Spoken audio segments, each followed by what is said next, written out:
Vertical plane में ये rotate कर रहा है, वर्टिकल प्लेन में ये मूव कर सकता है, और वर्टिकल प्लेन में हमने इसको हॉरिजॉन्टल स्पीड दे दी,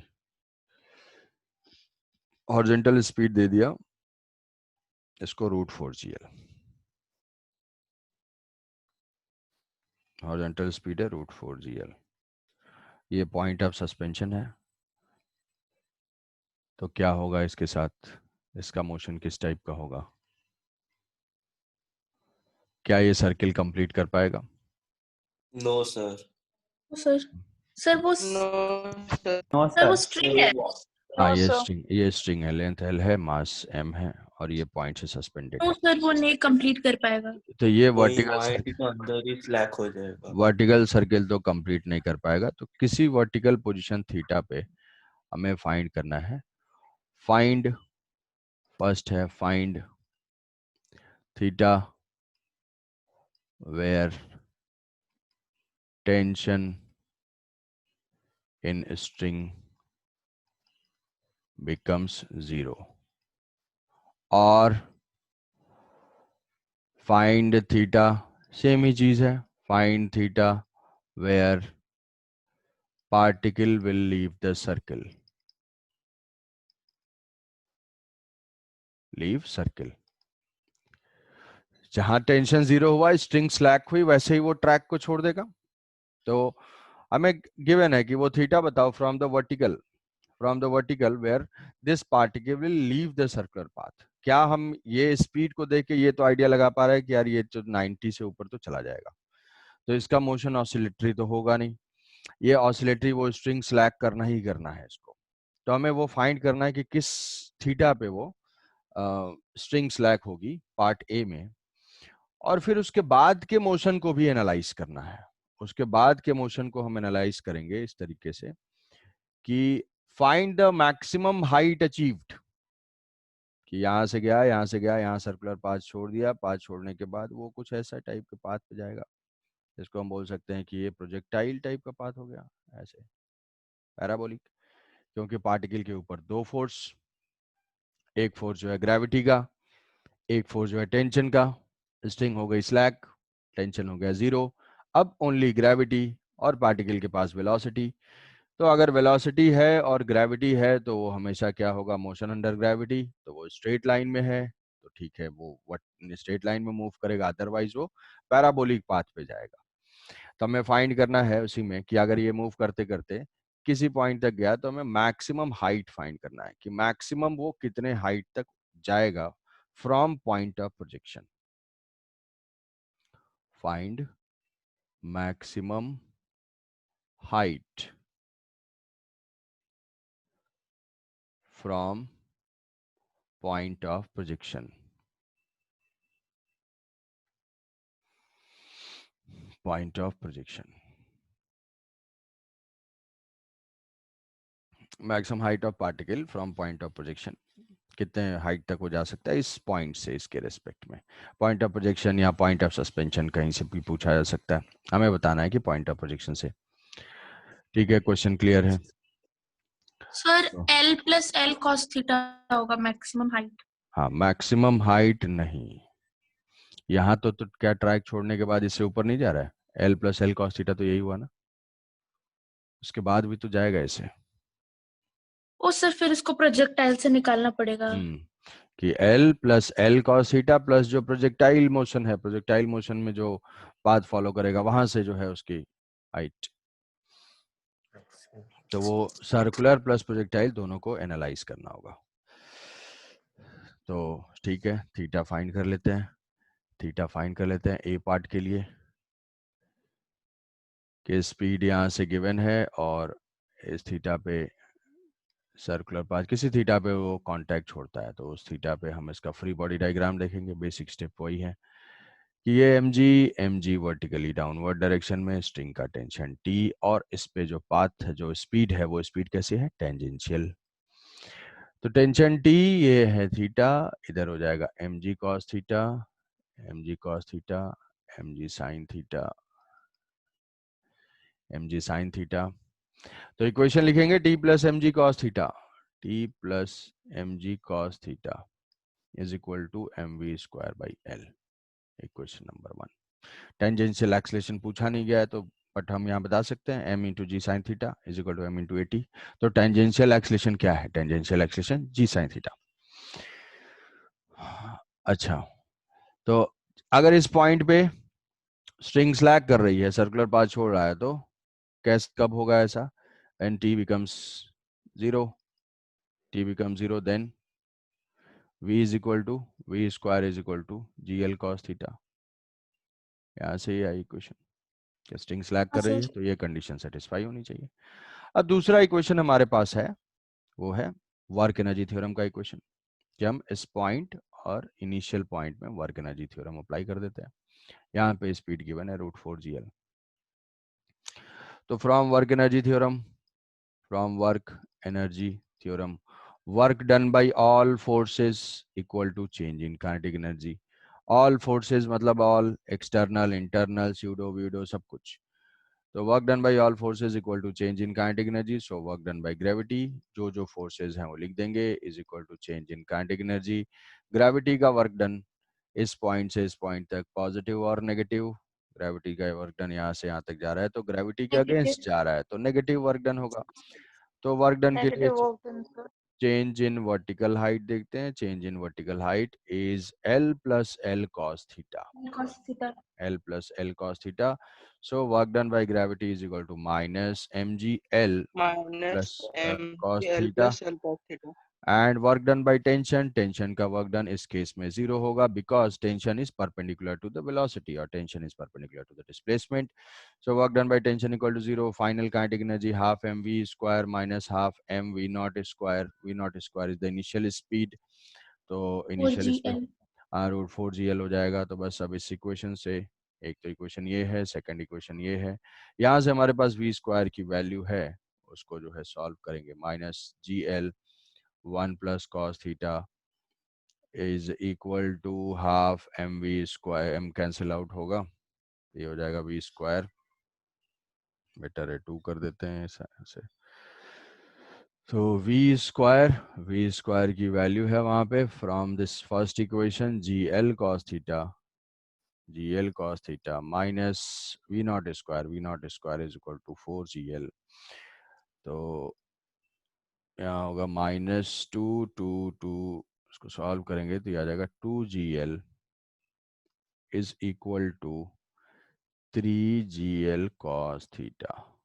3gl cos theta, gl cancel out हो जाएगा। So cos theta is equal to 2/3।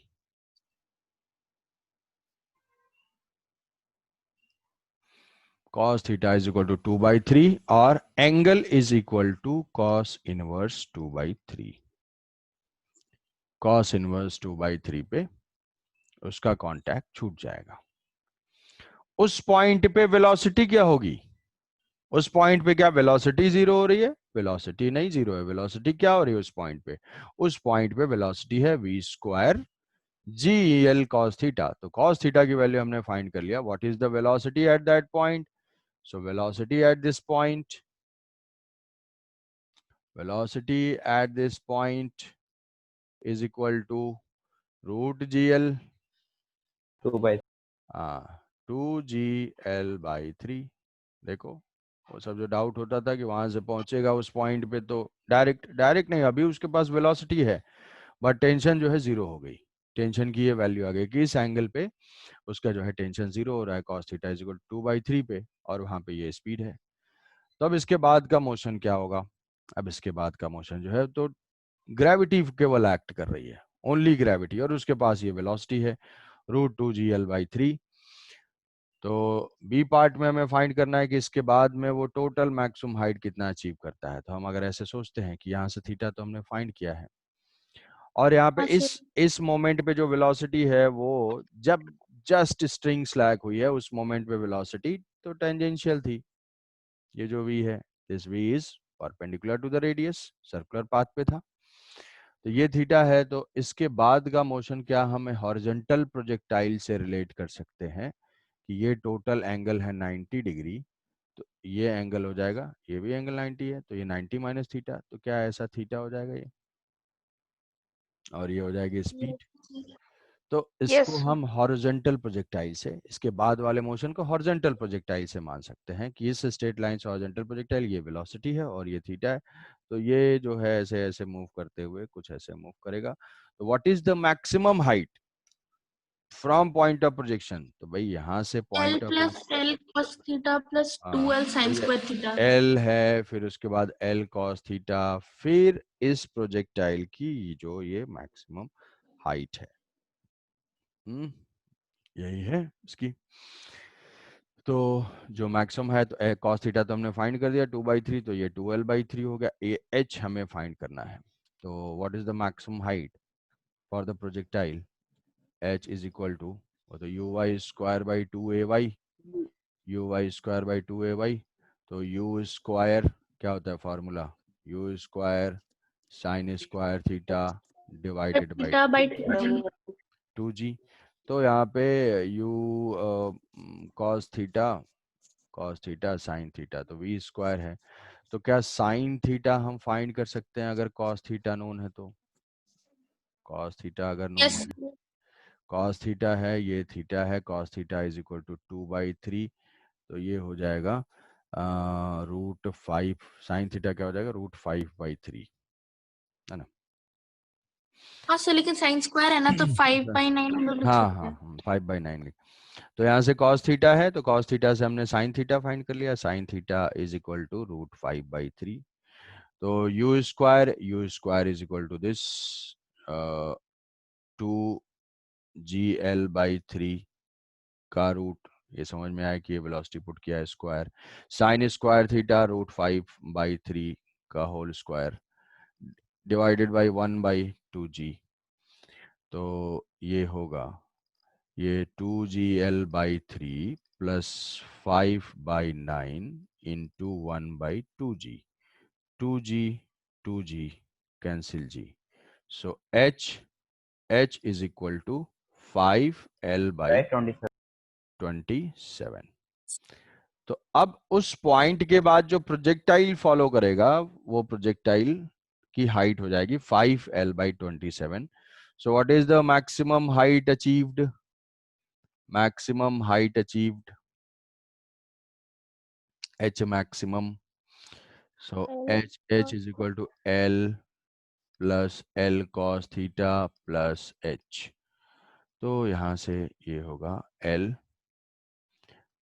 Plus ये 2l/3 plus h is equal to 5l/27।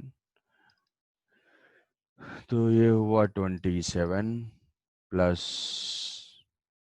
18 plus 5/27 into l। तो ये कितना हो गया? 50 Sir, 50l/27. l/27। So total height achieved is equal to 50 l/27।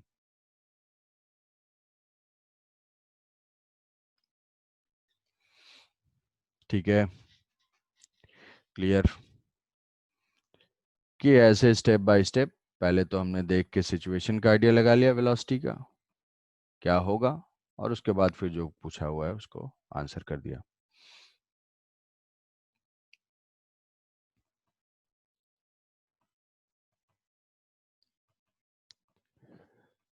तो इसमें अगर एक क्वेश्चन का आंसर जल्दी से कोई दे सकता है कि अगर वो स्पीड √3gl होती तो किस थीटा क्या होता? जल्दी से कोई वॉलंटियर, कि स्पीड जो है 3gl दिया, find the angular position theta where it will leave the contact.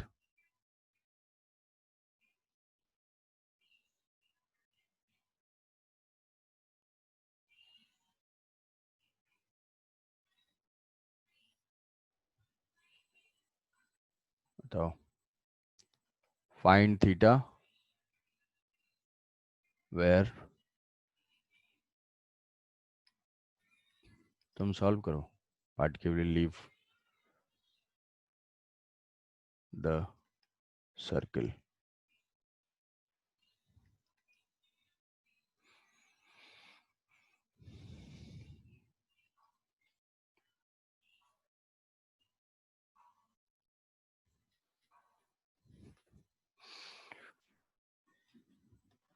तो cos inverse 1/3. cos inverse 1/3. अच्छा,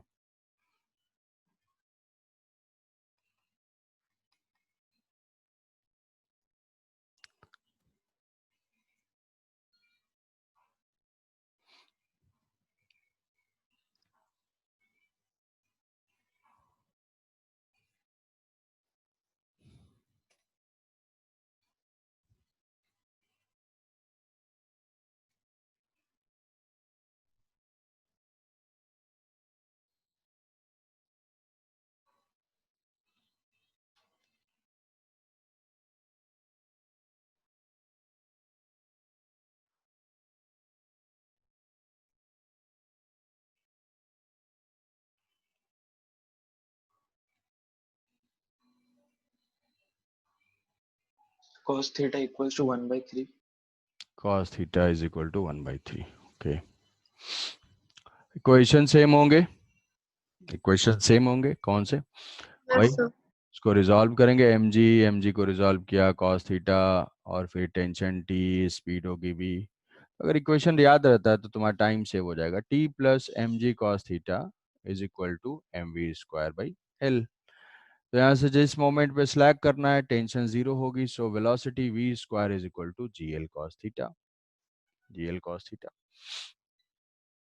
और जो स्पीड थी, स्पीड के लिए इक्वेशन अगर याद होगा, वर्क एनर्जी थ्योरम से हम लिखेंगे वर्क डन बाय ग्रेविटी। तो यहाँ से जो इक्वेशन होगा v square is equal to v naught square minus 2gl 1 plus cos theta. ऐसा लिख सकते हैं कि final speed work done by gravity is equal to mgl 1 plus cos theta, ये तो बताया अभी। टेंशन का work zero, final kinetic energy half m v square minus half m v naught square is the initial speed. तो m cancel out हो गया, ये 2gl हो गया, ये v नॉट इधर हो गया, तो एक इक्वेशन ये है और दूसरा इक्वेशन वर्क एनर्जी से। ये चाहो तो याद रख सकते हो, v square is equal to u square minus 2gh। कि जो थर्ड इक्वेशन ऑफ मोशन आया था वो कुछ नहीं था, वो वर्क एनर्जी थ्योरम का ही रीस्टेटमेंट है। तो यहाँ से v square is equal v naught square, ये है ऐसे। फाइनल स्पीड जो है हमें गिवन है ये कि भाई इस पॉइंट पे टेंशन जीरो हो रहा है, तो यहाँ से g l cos theta is equal to √3gl means 3gl minus 2gl cos theta. Yes, तो आंसर हो जाएगा cos theta is equal to 1/3। क्या सबका आंसर आ रहा है ये? Yes. Other? Yes, sir. Yes, sir. Okay, ठीक है, बहुत अच्छा। Theta is equal to cos inverse 1/3। तो यहाँ पे कॉन्टेक्ट छूट जाएगा, काम खत्म। तो ऐसे ये इक्वेशंस में टेंजेंशियल बता सकते हैं, सेंटीपिटल बता सकते हैं, वहाँ पे नेट एक्सलेशन क्या है वो बता सकते हैं। तो यही सारे पैरामीटर्स होंगे। अब हम कुछ और एक्स्ट्रा पॉइंट ऐड कर देते हैं। ये तो हमने स्ट्रिंग वाले सिचुएशंस को लिया और स्ट्रिंग वाली सिचुएशन को लिया। अब बहुत सारे ऐसे केसेस हैं जहां पे पार्टिकल को सर्कुलर पाथ छोड़ना पॉसिबल नहीं है। यहाँ तो भाई वो फ्री था, स्ट्रिंग स्लैक हो जाएगी, वो सर्कुलर पाथ छोड़ सकता है, मतलब हमारी टेंशन जो है वो जीरो हो सकती है, हमारी टेंशन जीरो हो सकती है। अच्छा, एक पॉइंट अगर मैं पूछूं अब यहीं से, छोटा सा पॉइंट है काइनेमेटिक्स का, बट अब वर्क एनर्जी थ्योरम हम लोग पढ़ चुके हैं तो इसका आंसर दे सकते हैं कि मान लो किस केस में पार्टिकल ज्यादा स्पीड से ग्राउंड से कोलाइड करेगा।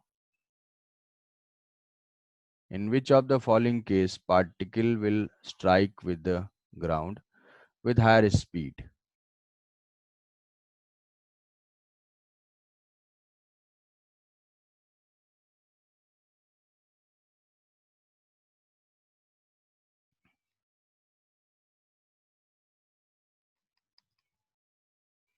एक और यहीं पे कर देते हैं।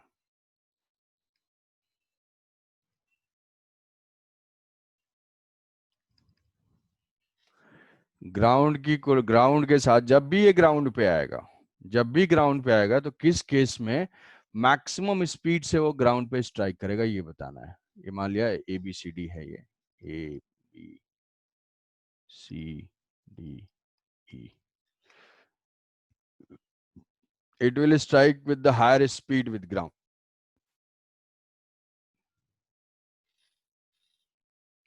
जल्दी ऑप्शन सी। सर सर सी। ई केस में होगा। ई सर नहीं तो ई E ऐसे नीचे ये सर ठीक है। सी। सी सर सी। सी। हाइट यहाँ पे सेम है, हाइट यहाँ पे सेम है।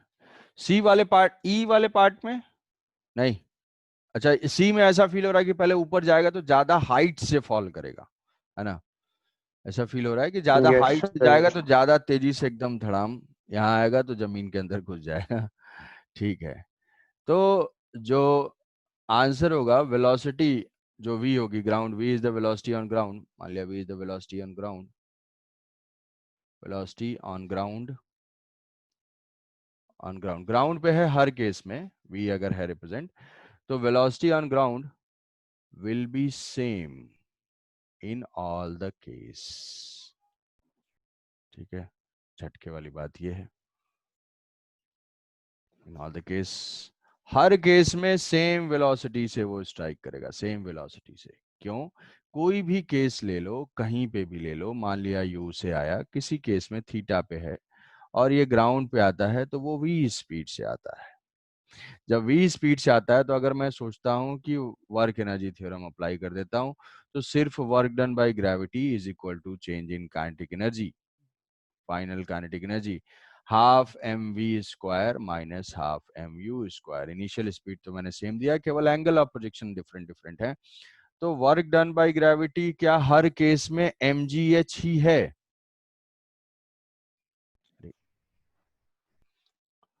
Work done by gravity in all case is mgh, क्योंकि पार्टिकल अल्टीमेटली तो डाउनवर्ड डायरेक्शन में आ रहा है, किस पाथ के लॉन्ग आ रहा है इससे हमें कोई मतलब ही नहीं है। क्यों? क्योंकि वर्क डन तो वो कंजर्वेटिव फोर्स है, उसका वर्क डन सेम रहेगा, तो वो किस पाथ के लॉन्ग आ रहा है इससे हमें कोई मतलब नहीं है। इन ऑल केस जो वर्क डन है that is m g into h, और वो पॉजिटिव क्योंकि फोर्स के डायरेक्शन में ही वो शिफ्ट हो रहा है। तो half m v square minus half m u square, तो यहां से हो जाएगी जो वी स्क्वायर होगी that is u square plus 2gh। Speed in all the case will be same. क्या थीटा पे डिपेंडेंसी है कहीं पे भी? थीटा पे कोई डिपेंडेंसी नहीं है, कि अल्टीमेटली इसको एनर्जी प्रोवाइड करने वाला कौन है? ग्रेविटी ही तो है, ग्रेविटी वर्क करके एनर्जी सप्लाई कर रहा है। जब एनर्जी सप्लाई करने वाला सेम एनर्जी सप्लाई करेगा तो फाइनल काइनेटिक एनर्जी या फाइनल स्पीड जो होगी वो तो सेम होगी। तो ऐसा लगता है कि भाई यहाँ पे है तुम्हें कि यहाँ से ऊपर जाएगा नीचे आएगा, तो अरे वापस लौट के तो यहाँ से जब कंजर्वेटिव है अगर, तो ये सेम पॉइंट पे आएगा, तो यहाँ वेलोसिटी क्या होगा? मैग्नीट्यूड सेम रहेगी, डायरेक्शन तो केवल चेंज होगी, है? समझ रहे हो? तो ये केस और ये केस तो सेम ही हो गए। आई बात समझ में? Yes yes sir. Sir. Yes. हाँ, yes, sir. तो ऐसे है ये। टाइम के लिए पूछा जाए कि कौन पहले आएगा या कौन, किसको सबसे ज्यादा टाइम लगेगा, किस केस में टाइम मैक्सिमम होगा, तो टाइम के लिए जो है 10 बार बताया हुआ है, time depends on y component of velocity and y component of acceleration. तो यहाँ पे y कंपोनेंट ऑफ एक्सेलरेशन तो सबका सेम है, y कंपोनेंट ऑफ एक्सेलरेशन सबका सेम है जी। तो ultimately time depends on t is equal to 2u y by ay, जिसका uy मैक्सिमम होगा उसको टाइम ज्यादा लगेगा। तो uy मतलब यहाँ तो uy 0 है, यहाँ uy जो है नेगेटिव डायरेक्शन में है, यहाँ uy पॉजिटिव डायरेक्शन में है, पॉजिटिव डायरेक्शन में है और मैक्सिमम है ना? तो ये u cos थीटा, जनरल अगर थीटा लेंगे u cos थीटा, और ये है uy हो जाएगा u sin थीटा। तो uy मैक्सिमम कब होगा? When sin theta is equal to 1, मतलब पूरी की पूरी उसी डायरेक्शन में वेलोसिटी हो, नो इधर उधर कंपोनेंट। तो किस केस में टाइम मैक्सिमम हुआ? टाइम मैक्सिमम हुआ c में, c में। सो टाइम टी सी, यहाँ पे ऐसे लिख सकते हैं टाइम इन सी, सी के बाद, सी के बाद जिसका कुछ कंपोनेंट हो, सी के बाद ये है D, T D, T D के बाद यहाँ पे 0 है, तो यहाँ पे टीबी के बाद फिर यहाँ पे वाई डायरेक्शन में डाउनवर्ड वेलोसिटी आ गई तो और जल्दी जाएगा। पहले अपवर्ड डायरेक्शन में थी तो कुछ टाइम ज्यादा ले रहा था, यहाँ से यहाँ तक का टाइम भी आ रहा था, बट अब डाउनवर्ड डायरेक्शन में तो सीधा जाएगा। तो यहाँ पे वेलोसिटी का एक कंपोनेंट है तो वो है टी ए, और सबसे मिनिमम टाइम लगेगा टीई में क्योंकि पूरी वेलोसिटी डायरेक्टेड है डाउनवर्ड डायरेक्शन में। So minimum possible time in T. Time तो वो जल्दी लगेगी बट उसकी स्पीड मैक्सिमम स्पीड हर केस में सेम होगी। Clear? Yes sir. Yes, sir. शाबाश। तो तो ये हुआ। चलो अब हम क्या करते हैं, ऐसे केस लेते हैं जिसमें कि भाई उसका ट्रैक छोड़ना ही पॉसिबल नहीं है। ट्रैक छोड़ना पॉसिबल नहीं है, जैसे फॉर एग्जांपल कि ये ले लेते हैं कि ये रॉड है, रॉड रिजिड रॉड है।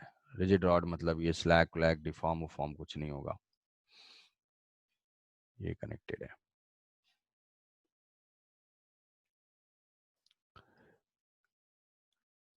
और मास m है, ये पार्टिकल यहाँ से रिजिड रॉड से अटैच्ड है, इसकी लेंथ अगर l लेंथ की है, और इसको अगर हमें वर्टिकल सर्किल कराना है, मेरा ये इंटरेस्ट है कि भाई इसको मैं कितनी स्पीड से प्रोजेक्ट करूं, हॉरिजॉन्टल प्रोजेक्ट करूं, so that it completes the vertical circle.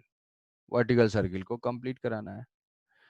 तो इस केस में, इससे पहले वाले केस में क्या था कि हमें सोचना था कि टेंशन और वेलोसिटी दोनों ही क्रिटिकल हैं, क्रिटिकल पैरामीटर्स हैं।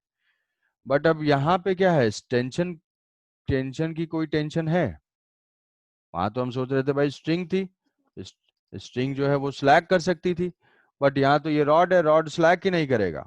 हम उसको वेलोसिटी दें तो मान लो किसी भी एंगल तक गया, यहाँ से मान लो 120 तक भी गया, तो वो स्ट्रिंग स्लैग नहीं करेगा, वापस वो लौट के वहां से नीचे आ जाएगा। तो इसमें स्लैग वाली पॉसिबिलिटी होगी ही नहीं। इसमें क्या होगा, ऑसिलेटरी टाइप होगा। अगर वर्टिकल सर्किल नहीं कंप्लीट करता है तो किस टाइप का मोशन हो जाएगा, ऑसिलेटरी मोशन होगा यहाँ पे। और अगर मान लो सफिशिएंट स्पीड हम इसको देते हैं, सफिशिएंट स्पीड देते हैं so that it can complete the vertical circle. तो वर्टिकल सर्किल कंप्लीट करने के लिए यहाँ पे only velocity is critical, only velocity is critical. ठीक है, केवल वेलोसिटी क्रिटिकल है तो वेलोसिटी क्रिटिकल है, तो हम इतनी वेलोसिटी दें आते आते जस्ट मैक्सिमम पॉइंट तक पहुंचते पहुंचते ये जीरो हो जाए, वहां तक पहुंच जाए। स्लाइड थोड़ा सा उससे ज्यादा रखेंगे कि अपने आप फिर उसके बाद नीचे आ जाएगा। तो नीचे आ जाएगा तो अभी हम या तो वेलोसिटी का इक्वेशन पुट कर दें जो अभी ऊपर लिखा है, या वर्क एनर्जी थ्योरम यूज कर दें। वर्क एनर्जी थ्योरम, हाँ सर। वर्क एनर्जी थ्योरम से work done by gravity, work done by gravity is negative, कितना mg into change in vertical sir height, √4g आएगा। √4gl आएगा। तो यहाँ से हो जाएगा minus mgl plus work done by tension, tension जो भी रॉड में है वो तो जीरो है, is equal to final yes change, final kinetic energy, final kinetic energy zero minus initial kinetic energy half m v naught square. तो यहाँ से m cancel out, negative negative positive, so v naught is equal to √4gl। तो अब इस case को हम generalise कर देंगे, जनरलाइज कर देंगे इस सेंस में कि कभी भी अगर ऐसी सिचुएशन होती है जहां पे कि ट्रैक नहीं छूटेगा, पार्टिकल का ट्रैक छोड़ने का कोई रिस्क नहीं है, तो उस केस में हम सिर्फ वेलोसिटी देंगे, और वेलोसिटी उतनी देंगे जहां पे वो पहुंच जाए। जैसे अगर सारे केसेस को हम एक साथ अगर क्लब कर दें कि सर्कुलर मोशन में, कि भाई जब हमने पार्टिकल लिया, पार्टिकल में सर्कुलर स्पीड के लिए क्या चाहिए, for completing the vertical circle, vertical circle complete करने के लिए स्पीड चाहिए थी √5gl या उससे ज्यादा। अब क्या इसी टाइप का मोशन इसके लिए भी है? कोई सिलिंड्रिकल सरफेस है, स्फेरिकल सरफेस है, और उसके अंदर कोई ब्लॉक को हमने वेलोसिटी दे दिया, वेलोसिटी दे दिया, तो कितनी वेलोसिटी देंगे भाई, इसमें भी तो चांसेस हैं। यहाँ पे बस क्या है, यहाँ पे नॉर्मल रिएक्शन एक्ट कर रहा है इन प्लेस ऑफ टेंशन। तो किसी थीटा पे अगर पहुंचेगा तो क्या चांसेस हैं कि ऊपर वाले थीटा पे पहुंचा तो यहाँ पे ये n ऐसे है और mg ऐसे है, तो n plus mg cos theta is equal to mv square by r, और वही वर्क एनर्जी थ्योरम, पार्ट का रेडियस r है। तो यहाँ पे and velocity both are critical, both are critical. Most important क्या है, n is more critical. n critical है तो वैसे ही जैसे यहाँ पे हमने टेंशन बचा के रखा था, वैसे यहाँ पे नॉर्मल रिएक्शन बचाते बचाते बचाते हाईएस्ट पॉइंट पे जस्ट नॉर्मल जीरो हो गया। मतलब चेंज क्या हो रहा है इस सिचुएशन से इस सिचुएशन चेंज क्या हो रहा है, यहाँ टेंशन था यहाँ नॉर्मल रिएक्शन है बस। तो नॉर्मल रिएक्शन है तो यहाँ आते आते वो नॉर्मल रिएक्शन जीरो होना चाहिए। तो सेम एग्जैक्टली सिचुएशन से minimum speed to complete the vertical circle is √5 g/r। जैसा यहाँ पे टेंशन है, यहाँ पे tension and velocity are critical, tension is more critical.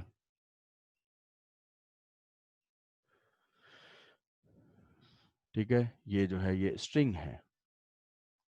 तब एग्जैक्टली सेम अगर वो सिचुएशन जिसमें कि भाई टेंशन वेंशन की कोई टेंशन नहीं है, जहां पे वो पाथ छोड़ ही नहीं सकता, उसको तो मूव करना ही करना है, तो वो इस टाइप की सिचुएशन है। मान लो ये रॉड से कनेक्टेड है, किसी रिजिड रॉड से कनेक्टेड है, रॉड से अगर हम कोई पार्टिकल अटैच करके अगर रोटेट कराता है कोई ऐसे, तो हमें कंप्लीट वर्टिकल सर्किल करने के लिए कितना चाहिए, √4 GL देना चाहिए। ठीक है, डिस्कनेक्ट होगा और सभी रिजॉइन कर लोगे। और ये है, और ये ट्यूब भी है, ट्यूब में भी तो पाथ छोड़ के ट्यूब से निकल के कहाँ जाएगा, तो यहाँ पे भी इसको पाथ छोड़ने के कोई चांस नहीं है। थिन ट्यूब है, नैरो ट्यूब है, नैरो ट्यूब है सो दैट कि ये नैरो फ्रिक्शनलेस ट्यूब है, ट्यूब वर्टिकल प्लेन में है।